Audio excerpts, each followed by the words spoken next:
So good afternoon. Um, Welcome everyone. We're doing an interview with a pro today, and we're eBiz Marketing Academy. My name is Ernesto Comodo.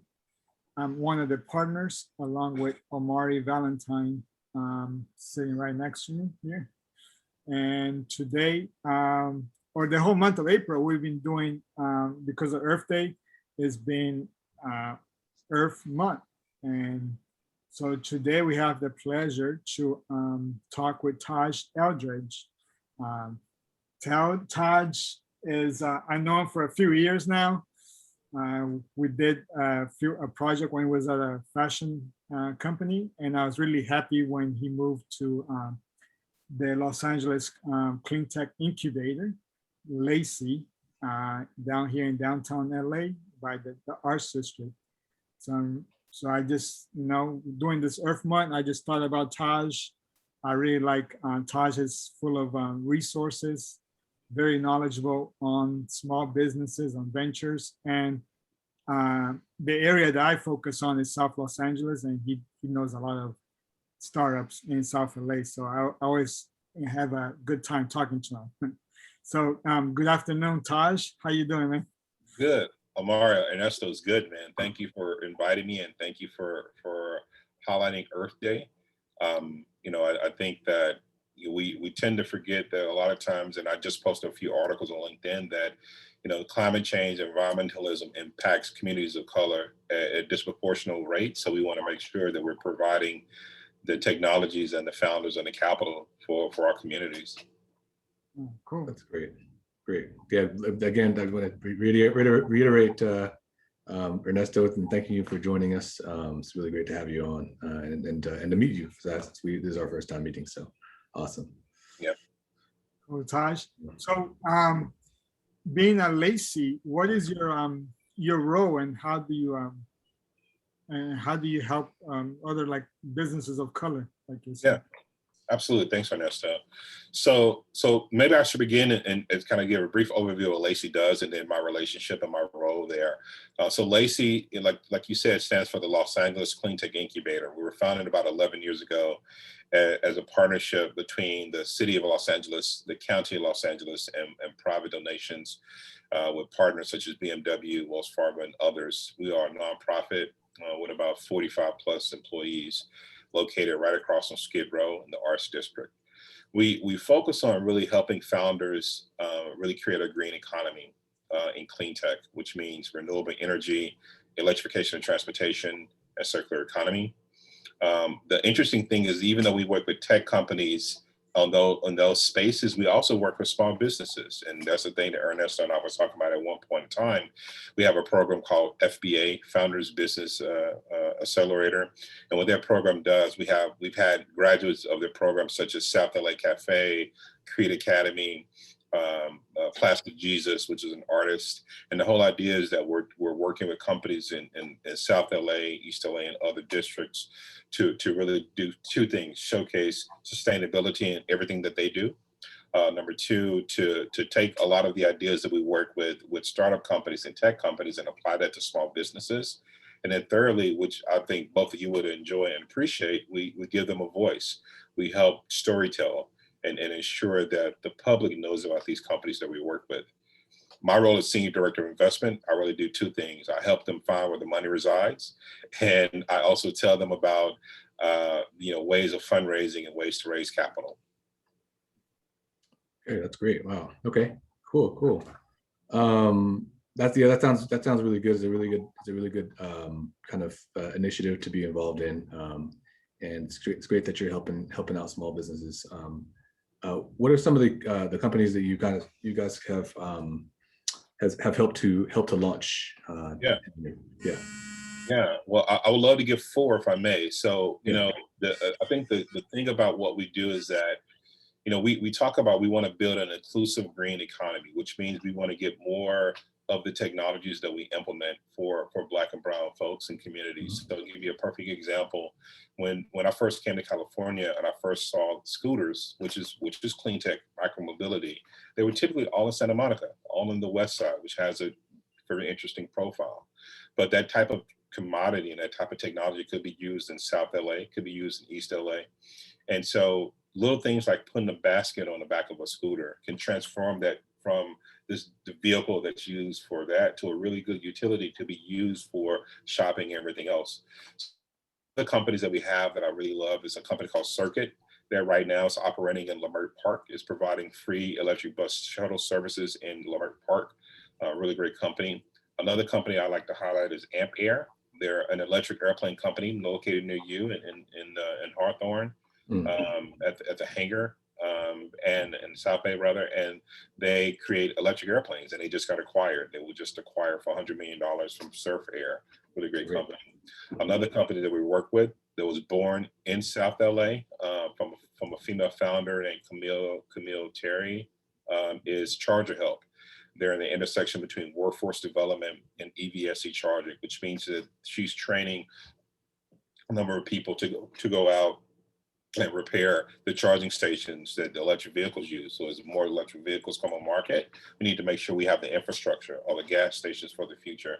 And then lastly, one great company I'm really interested in that we've connected with is, if you remember about 2 years ago, there was this thing called the Straw Wars, where people were fighting over, debating over the use of plastic straws and using alternatives. Well, we have a company that made that and was like the king of that, or the queen of that, I should say, called Repurpose, that creates plates and cups and straws and forks all out of plant-based material as opposed to plastics. So those are just 4 of the 70 plus companies that we've incubated at LACI over the last 11 years. Oh, that's great. Wow. Yeah, that's really nice. So a follow-up to that, you mentioned, I think most of the companies you mentioned are tech companies. You also say you help non-tech companies. Let's say like South LA Cafe. Do you help them also go green or be zero waste, or how do you help them be green? Yeah, I think one of the best ways for small businesses like a South LA Cafe that they've given, and shout out to South LA Cafe. If you've never been, please go. It's a really great institution, great company, great founders. Yeah. You know, one of the things I used to say is that you can't be what you can't see. And there's a lot of opportunities for small businesses to go green, but it costs money to go find those resources, and it costs money to make those changes, and it costs money to even make a decision on it. And so, you know, the hope that we do is, you know, like you mentioned, Ernesto, LACI is located in downtown LA at a 60,000 square foot facility. If you've never been, definitely come and visit. The building is actually owned by the LADWP, and that we partner with them for the facility. But just those companies being in the facility and hearing about companies like Repurpose, like for example, you know, South LA Cafe may not have never heard or even known that there were products like Repurpose out there, had it not for them being in the cohort, in the community, and knowing that Repurpose exists. So yeah, we made the connections for those companies to ensure that they know what's out there and on that end. But I think for small businesses, when we talk about like cafes and schools, the low-hanging fruit are like, you know, again, like you mentioned, like replacing the utensils that we utilize. Think about alternative energy sources. That's another example. There's a company called Cleantech Capital that's been working with schools to help them reduce their energy costs by implementing solar in their energy structure. So we're seeing more of that. We're seeing more of that collaboration between small businesses, and they're thinking about sustainability, and tech companies and them thinking about sustainability. And the reason for that is because the public is wanting that. My kids I've been seeing, they're thinking about sustainability first off. And so they're the future of the market, and the market is just catching up with the future. Okay, so how would we have some small companies that are probably, the small company owners are probably watching. How would you, how can they get involved in green space? Could they just come to LACI? Do they give you a call? What should they do? Yeah, well, I definitely think, you know, while we're in this pandemic and everything's still closed down, this is the best time to get involved, because everything is online. Things like this that you see, that you're having access to, watching via Facebook or wherever you're watching your streamed. I think that, you know, coming to events, you know, going to the LACI website, seeing what the events, that's the first step. Once we open up, we definitely continue to have events where we talk about this movement towards it, and there's several organizations that do it. But I think if I were in the place of a small business, and I was even thinking about this on my mind, having another conversation with any of the graduates from FBA, the small business graduates from the program that we have is on the website. I think that's the first step. Talking to them about how they implemented sustainable resources or the green economy into what they do is the first step. As another example, I posted on LinkedIn, and Ernesto, I'll send that to you. There's been several articles about how people have personally kind of contributed to their own focus on sustainability and things they're doing themselves and just making a change. And I can tell you personally, for me, like one of the things I've done is instead of, looking at refillable items, instead of going out and always buying products, shampoo products or washing products, Tide and everything else, just going out and going to certain stores that have refillable products so I can just refill my soap needs. And so I think that for me personally, every little step matters. This whole idea about climate change is a big push that not just consumers are going to need to make forward, but the corporations are going to need to make changes in. But I think that from a business standpoint or from a marketing standpoint, it's really great marketing. If the market is looking for green sustainable practices and you're doing it, it's a marketing tool. And I give you like this, I'll leave you with this. When people tend to forget that the whole idea of the USDA created organic food, it really wasn't for us to be better. It was marketing. It was a marketing tool for these farmers to utilize some of the more expensive processes that we're making for farming, and they slapped this label on it to signify it was organic, and that really helped. And then you have this whole market that's being birthed and grown. And I think you're going to see the same thing with sustainable practices, from Nike creating shoes made out of ocean waste that's really kind of getting up there, to Converse that's making a shoe that's made out of recycled materials. So it's a really great marketing tool in addition to doing something great for the environment. Yeah, definitely. And we actually just recently, and we've been talking about this all month.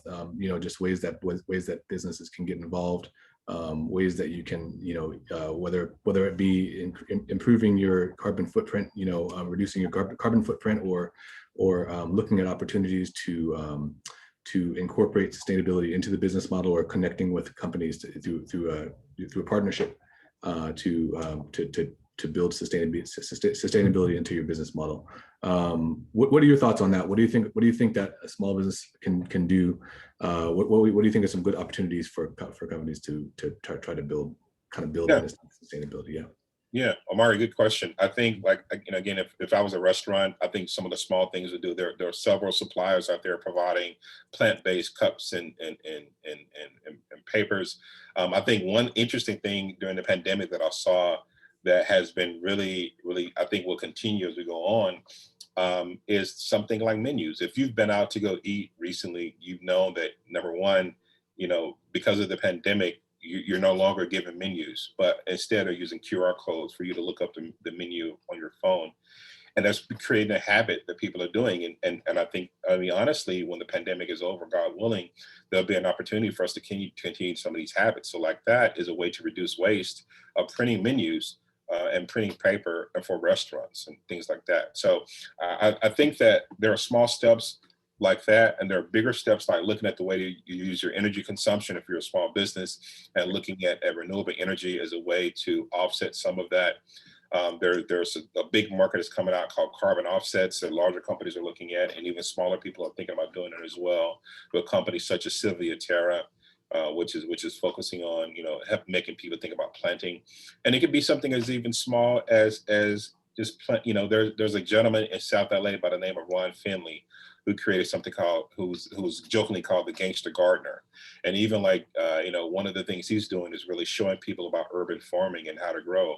One of the things I did personally for myself is I put in a vertical farm where we have this little small hydroponic tower where I can grow my own, some of my fruits and vegetables right here at the home to be sustainable. So I think the way to get to that path is very broad. And as a business owner, a small business owner, you have an opportunity to do it again as a marketing tool. And the thing I would say too is, if you did take on some of these sustainable practices, talk about them. Put them in your newsletter, talk about them, put them on your note, because in economics we talk about signaling. And that's a signal to those folks to say that, hey, this is a business owner that cares about the environment. This is a business owner that cares about what I care about. So I'm going to shop there and I'm going to support that a business owner. Right. Yeah. That's true. Yeah, I was surprisingly, I just purchased some shoes the other day. From this they're sustainable company. They're from Brazil. They're a plant-based shoe. But when I purchase it, I get an email saying, "Oh, you helped us plant 10 more trees." Yeah. So kind of like the carbon offset you're talking about. Yeah, and I think to that point, Ernesto, that's marketing, right? Because of, you know, we keep in LA. I was in the Santa Monica, and I was walking by a store, and they had a little sign on the store that says, "When you shop here, you're offsetting," that same thing that you mentioned, and then it had a QR code so you can learn more about it and watch this little mini movie. And I think the first step as business owners is education, because the market is getting educated, we as business owners are getting educated, and then simultaneously when you educate your consumer, you know, they appreciate it. And then, you know, like even now, it shows that purchase extends. So if I was a business owner that sold you that product, I would want you to continue to talk about my brand. And once you get that product, there, you know, that conversation might stop, but they just extended that conversation. You just told both me and your listeners about your brand experience, all because of that connection with that product of sustainability. So again, it's a marketing tool that people can utilize as well. Yeah, so to follow with that, like I'm seeing a trend in a number of like large corporations. They're starting to promise to be zero waste, like in 5, 10, 20, 30 years. Yeah. Like Nike, they say by 2025. Apple and Google, they say by 2030. GM by 2040, and even BP by 2050, they want to be zero waste, zero carbon footprint. So do you feel like there's for a startup businesses in the future, would they need to have like sustainability to be part of their business plan in order to survive? Or if so, why you think so, and why you think that'll be important? Yeah, I think so. I think, you know, when you look at it, the city of LA has a chief sustainability officer, right? This is their second one. The first one actually left and became the CEO of LACI, Matt Peterson. And they have somebody who's there now. You have companies that are having chief sustainability officers, CSOs in their space. Again, I think that the reason why it's important is because, I mean, you know, I'm an economist, right? So money is definitely always on my mind. And if money's on your mind, what you're thinking about as a business owner is where is the market is going? If the market is looking for, you know, sustainability, that's where you go. And I take it back, and I'm a little bit in my 40s, so I'm gonna take it back a ways where I remember when low fat was like the thing, right? Everybody was focusing on low fat and the Atkins diet. So everybody was marketing, you know, we're low fat, Atkins approved, what have you.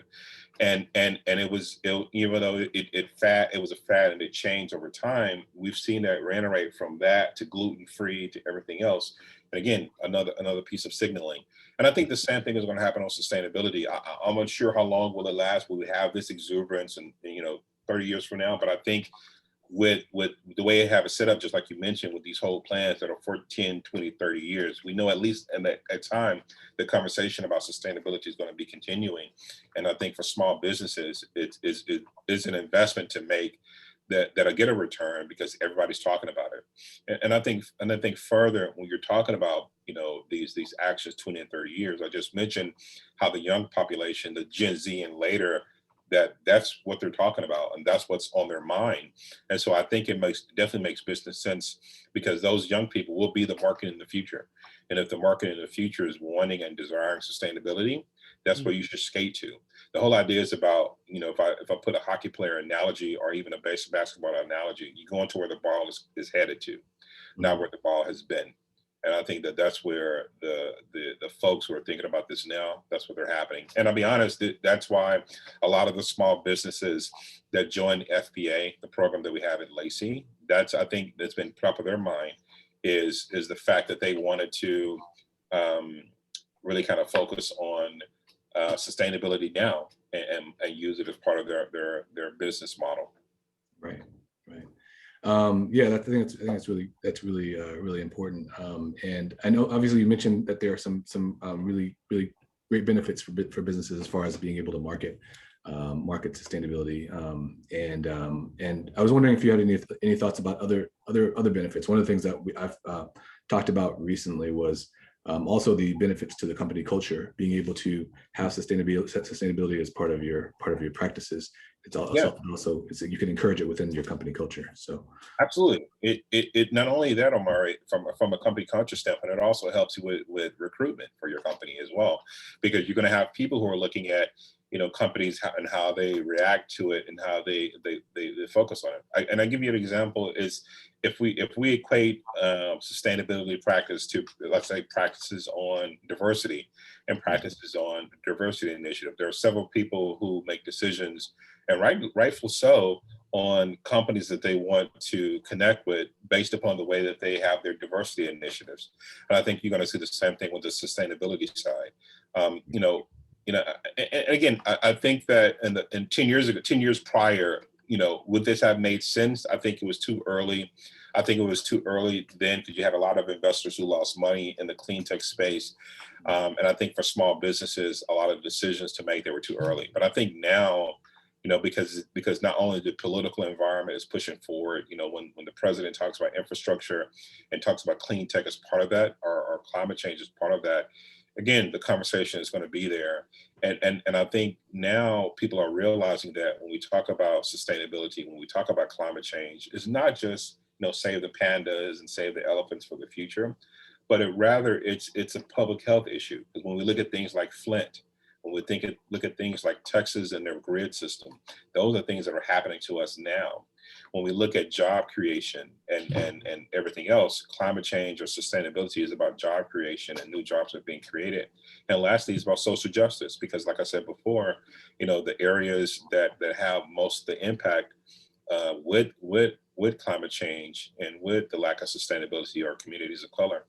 And so, you know, I think from that standpoint, especially too, if you're in a community where a Black and brown community, I think being sustainable is you're not gonna be on an island alone if you go that route. Mm. Okay. Interesting. Cool. And then what do you think of some of the what do you think that obviously you see what some of the benefits, what are some of the drawbacks, not drawbacks, but I guess maybe some of the things that are barriers to entry, like for a company that's looking to get into this, what are some of the things that might be holding them back?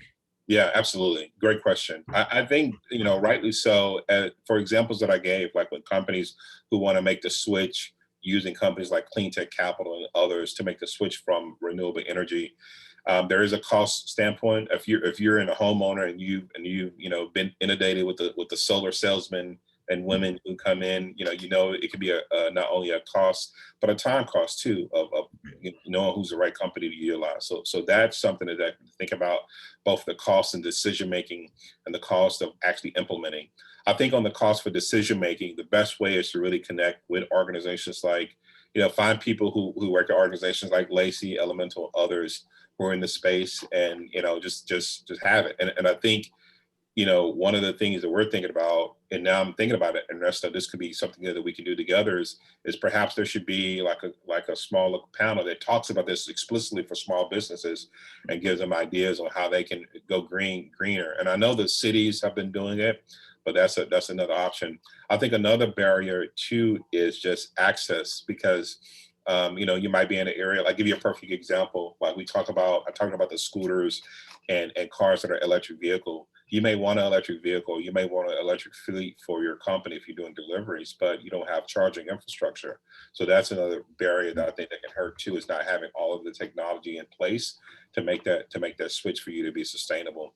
But I think the good thing about barriers is that barriers are meant to be broken.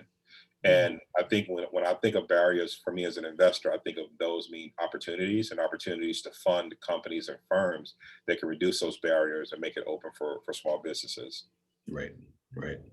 Yeah, because me here working in South LA and also being a board member of the LA South Chamber of Commerce, working a lot of small businesses, I think one of the biggest barriers is knowledge too, because a lot of the small businesses don't even know about it, or they haven't even thought about being sustainable, being green. They're just in the hustle mentality of being, paying the bills or getting to the next step. So it's not ingrained. And I think that's what you need to give them more education.